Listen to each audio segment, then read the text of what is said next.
24 past midday. And we were saying about dating during these times. It's been, well, near impossible, isn't it, to do any dating. If you've been single, chances are you've been like that for the last year. Unable to meet anyone in a public place or do any of that sort of thing. Let's talk to Sam Owen, who's a dating expert. As things open back up, we'll see if we can get a bit of advice from Sam. Hi, Sam. Hello, James. Good to speak. I can't even imagine what it's been like to be single the last year. What have your single friends and some of your clients been telling you, Sam, as a dating expert? You know, it's been a tough one, hasn't it? Because we seem to hear a lot about couples being, home together and with their children as well, and how it's either really wonderful or really stressful. But actually, sparing a thought for all those singletons, particularly the ones who are living alone, who haven't really felt that motivation. And I've definitely come across that with my clients where, they want to meet people, but it's difficult. They feel that if they even meet people online on dating apps, that they are not going to be able to really meet up with them properly in person or at all at some points of the restrictions. And meeting people out in a bar or a restaurant is just not happening. So it's been a tough one. And actually, this research that's come out by Bumble, the dating app, has been looking at, how people are feeling about post-pandemic love. And apparently a lot of people feel that they have lost a year of dating. So 56% of women and 53% of men felt that they'd lost a year. The good thing about that is that at least, now people are going to be motivated to find somebody and be enthusiastic on those first dates and whatnot. And apparently 1 in 3 people are actually now looking for a serious relationship post-pandemic. So it could be exciting times. See, it could be a time for opportunity. And I wonder as well, Sam, and this sounds awful, but I wonder as we come out the other side of this, whether a few people who are in relationships and have been across the pandemic might end those after spending a lot of time in the house with someone, maybe getting to know them a bit better.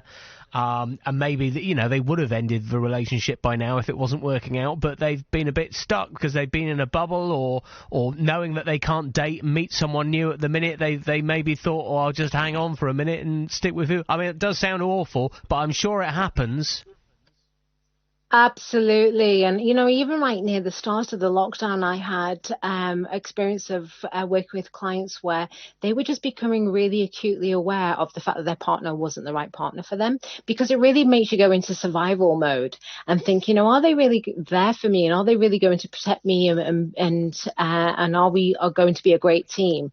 And so it did really give people perspective from a very basic sort of primitive point of view as well, not just even having been locked up together, even for couples who were maybe actually living separately at the time when the pandemic and the lockdown started.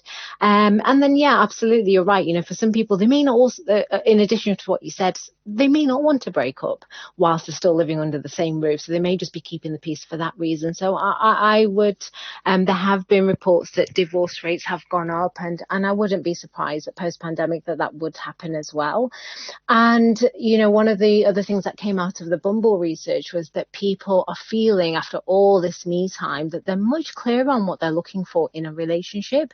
And so 33% of men and women said that. The post-pandemic, they're just not going to waste time with someone who isn't right for them. 39% of people said that. So clearly it is making people really sort of evaluate their lives and what they're looking for and just being decisive about it and owning their worth, which is all very good. Now, Sam, when lockdown rules loosen, I think it will be really April when we can start sort of having dates in public places like, parks or beer gardens. It's still going to be difficult, though, because we're going to have to be socially distanced, maybe wearing masks at times. It's difficult to kind of get that spark when you're 2 meters apart from someone, isn't it?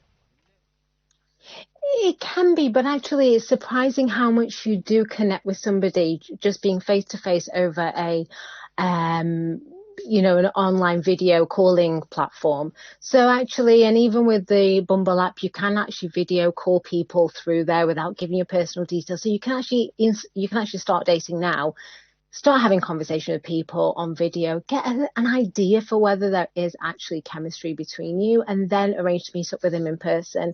And actually then you're kind of progressing the contact in, so it will still feel like you're getting more from it because you've started off with the screen in front of you, now you're socially distanced.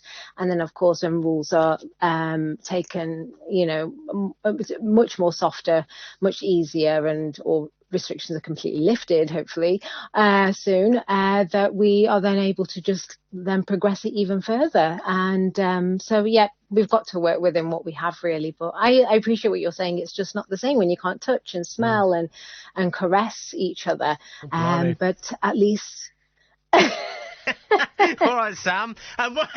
But what about video dating? Because I didn't know this was a thing that actually happened. People currently in lockdown, they've been on a dating app, they've met someone after doing a bit of chatting, they're now video calling every day, but they still haven't met. Is that happening? So, people did turn to virtual dating when the pandemic started because, how else are you going to continue with your life goals? And you can't just stop. You've just got to find a way around the challenges that you're facing. So, yeah, using online video calls has been a thing for having video dates or virtual dates since the start of the pandemic. So, almost a year ago. And it's a great way. You're not having to, you're safer. B, you'd have to have that awkward moment at the end of, do we kiss? Like, do we hug? Do we shake hands?